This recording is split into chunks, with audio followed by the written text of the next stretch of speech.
Welcome to Practice Playbook, your go-to podcast for mastering the art of practice management as a financial advisor. I'm Brandon Chapman, an independent financial advisor based in Vancouver, British Columbia, and the founder of AdvisorFlow. Each episode of this podcast is adapted from a live webinar and distilled into a quick, actionable format to help you grow your practice with clarity and purpose. In today's episode, we're exploring understanding your niche, how financial advisors can stand out by choosing a target market and aligning their services to fit a specific need. Whether you're just starting out or looking to refine an established practice, this podcast offers real-world advice to help you succeed. Let's dive in. Welcome to the Deep Dive. We're here to give you that shortcut to really understanding what matters in the financial advisor space. Exactly. No fluff, just the core insights. And today, we're digging into a webinar from James Pollard. It was all about mastering your niche, aimed right at you, the busy advisor. Yeah, the goal is practical strategies. So our mission here is basically to pull out the absolute must-know, actionable stuff from that session. Consider it the highlight reel, the intelligence briefing you need without sitting through the whole hour. Let's get straight to it then. All right. The first big point Pollard makes, and this really jumped out, is the data. It's not just a gut feeling. Exactly. He leads with data, which is refreshing. He points to Schwab's 2020 RIA benchmarking study, registered investment advisor firms, right? The ones that actually documented their ideal client persona, they saw 28% more new clients. Okay, 28% more clients. That's significant already. And wait, it gets better. 45% more new client assets, almost double the asset growth. Wow, that's huge. Now, he made a distinction, though, didn't he, between an ideal client persona and a niche. Yeah, super important distinction.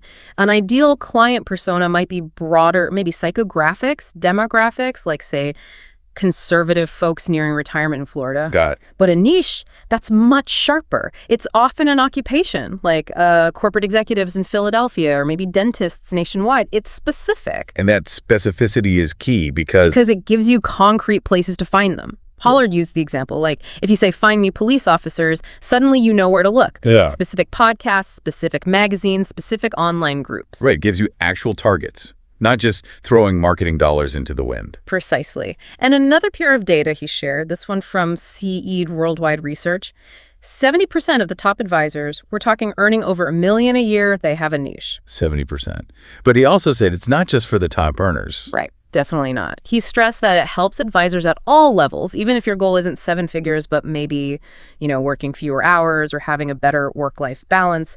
The focus helps everyone. So that focus lets you spot opportunities. You mentioned podcasts, magazines. Yeah, podcasts like Mike the Cop, if that's your niche, or specific YouTube channels, blogs they read, social media groups they're active in, even targeted direct mail becomes viable. Which leads nicely into the next point. Yeah. How do you actually find and engage with this niche once you've sort of identified it? Well, using that police officer example again, you actively seek out those platforms. Where do they spend time? Is it Law and Order magazine? Is it a specific online forum? You got to do the research. And it's not just about finding the places, but understanding what works there. Right.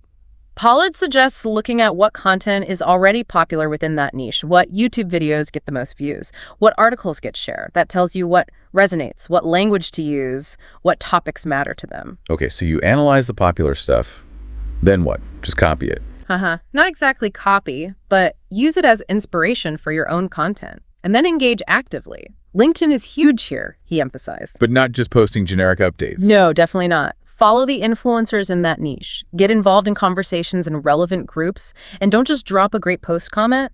Add real value, ask smart questions. And your headline. He talked about the LinkedIn headline. Oh yeah, crucial piece of real estate. Instead of just financial advisor at XYZ Wealth Management, make it specific, like financial advisor helping physicians achieve financial independence. It immediately tells the right people you're for them. Makes sense. It pre-qualifies people. And what about direct outreach? Super powerful, especially when niched. He cited Putnam's social advisor survey. 94% of advisors finding success on social media use direct messaging. 94%. Wow. And if you have a niche, your direct messages land differently. You're not sending a generic pitch. You're sending something hyper relevant to that person's profession or situation. Way more effective. Okay, so niching helps you find them, engage them, and connect directly. But there's another big hurdle: trust and, frankly, intimidation. Yeah, this was eye-opening. Pollard shared an AARP survey finding. Get this. 45% of U.S. adults aged 40 to 59 would rather go to the dentist than meet with a financial advisor. Ouch. That says a lot about how people feel. Intimidated, maybe judged. Exactly. There's this barrier. But Pollard argues niching helps break that down significantly. When you speak directly to, say, engineers about their specific financial challenges and goals, They feel like you get them. precisely. Sure. He called it the gift of going second.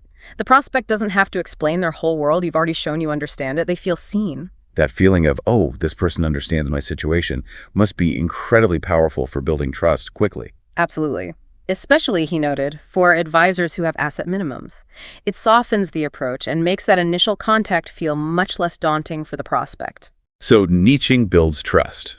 It also seems like it helps with focus, which brings us to allocating resources, right? Where do you put your time and money? Yes, this is huge. If you're a generalist, the marketing options are overwhelming. Facebook ads, Google ads, seminars, networking events. Where do you even start? It's paralyzing. But with the niche, the choices become much clearer. You know the specific conferences they attend, the websites they visit, the publications they read. Your marketing budget suddenly becomes much more focused and, likely, more effective. Pollard mentioned a mindset shift here, too, based on an SEI survey. Right. The survey found 64% of advisors see themselves as advisors who happen to own a business. Pollard argues it should be the other way around. You're a business owner who happens to be a financial advisor. And thinking like a business owner means? Thinking strategically about capital allocation. Where do you invest your resources, time, and money for the best return? He recommended a book, The Outsiders, by William Thorndike, about CEOs who excel at this. Because a niche tells you where the highest potential return is for your marketing dollars. Exactly. He shared a story about his own accountant who niches with attorneys. The accountant didn't just sponsor a random event. They put a very specific, targeted gift basket at an attorney's conference. That's smart capital allocation within a niche. Good example. Just because your marketing is niche doesn't mean you turn away everyone else, right? Like he uses that accountant even though he isn't an attorney. Correct. It's about where you proactively focus your outreach and efforts to attract the clients you can serve best and most efficiently. Hey, are you enjoying the episode so far? If so, I'd love to hear your thoughts. Connect with me on LinkedIn at Brandon Chapman and let me know what topics you'd like to hear next. And if you're finding this episode valuable, don't forget to leave a review or share it with a colleague who might also enjoy it. Now back to the episode. Okay, let's shift to some rapid-fire insights from the Q&A section of the webinar. Someone named Gertrude asked how narrow the niche should be. Yeah, good question. Pollard's general advice: aim for a single occupation if possible.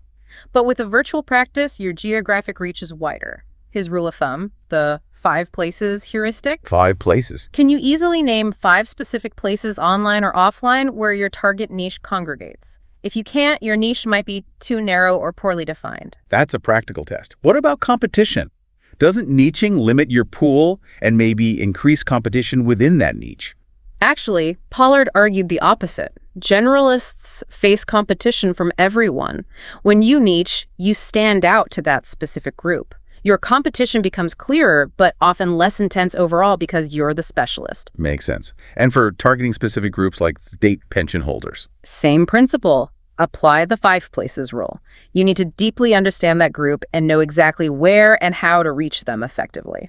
Okay, LinkedIn came up again in the Q&A. Any specific tips there? Yeah, definitely. Focus your energy on engaging within niche groups, posting valuable content consistently on your profile, and critically using direct messaging. Remember that 94% success rate. Right. But he cautioned against something too, didn't he? Yes. He advised not putting your best, most keyword-rich content into LinkedIn's own article format. Apparently, they get the lowest reach. Better to use that content on your own blog where you control the SEO. Interesting tactical point. Did he talk about his own journey to niching? Briefly. He mentioned starting out with a marketing background and getting referrals, which eventually led him to focus specifically on helping financial advisors. His advice was basically, try things out early on, see what resonates, don't be afraid to experiment. And he mentioned a tool, Zoom Info. Yeah, as a potentially useful, though maybe pricey, tool for identifying and segmenting potential markets if you need that level of data. And he wrapped up the Q&A, reinforcing his core idea. Use multiple marketing strategies, but always start with the data, Google and LinkedIn being key starting points. Got it. Okay, one last major insight.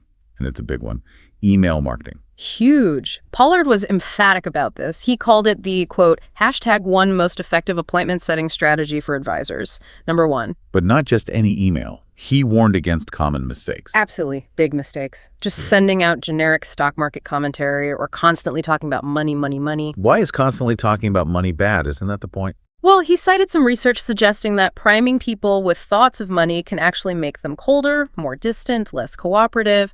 It works against building rapport initially. Huh. Counterintuitive. So what should emails do? Tell stories. Share some of your personal background, why you do what you do. Focus on reducing that intimidation factor we talked about earlier. Make yourself relatable, human. Build connection before talking business. Exactly. He gave a brilliant example. An advisor who niches with nurses sent an email that referenced the TV show Grey's Anatomy. It showed she understood their world, their culture. That resonates way more than a market update. Clever. What about open rates? People always worry emails don't get opened. Pollard acknowledged that, but stressed that for a targeted list, people within your niche who opted in and with relevant, engaging content, email is still incredibly effective. It's not about mass blasting. It's about targeted value. And he mentioned email sequences. Yeah, setting up automated email sequences, autoresponders. He framed these as powerful marketing assets. Once you build them, they work for you 247 nurturing leads. And the potential ROI? He threw out figures like 3,800% to 4,400%. Just incredible leverage. Wow. Okay, so pulling this all together, the core message from James Pollard seems crystal clear. Choosing and really digging into a niche isn't just an option. It's a powerful data-backed strategy for financial advisors. Definitely. It helps you get more clients, the right clients, grow assets, and just work more effectively, frankly. Less wasted effort. So here's the challenge for you listening. First, identify just one potential niche, maybe one you're already leaning towards. Just one to start. Then, brainstorm 3 concrete things you could do this week to start engaging them. Could be tweaking that LinkedIn headline and joining a group. Or maybe drafting that first Grey's Anatomy style email for an automated sequence, something specific. So the final thought to leave you with. Think about this. How much could your business transform if you stopped just being a financial advisor and became the trusted guide inside the specific world of one particular group? Really becoming part of their ecosystem. It's a powerful shift. Definitely something to mull over. Thanks for tuning into this deep dive. Thanks for tuning in to Practice Playbook. If today's episode was helpful, be sure to subscribe so you'll never miss an update. For more tips and insights, be sure to follow AdvisorFlow on social media and stay tuned for upcoming episodes featuring expert speakers and practical advice to elevate your practice. Until next time, keep striving for excellence and building a practice that reflects your goals.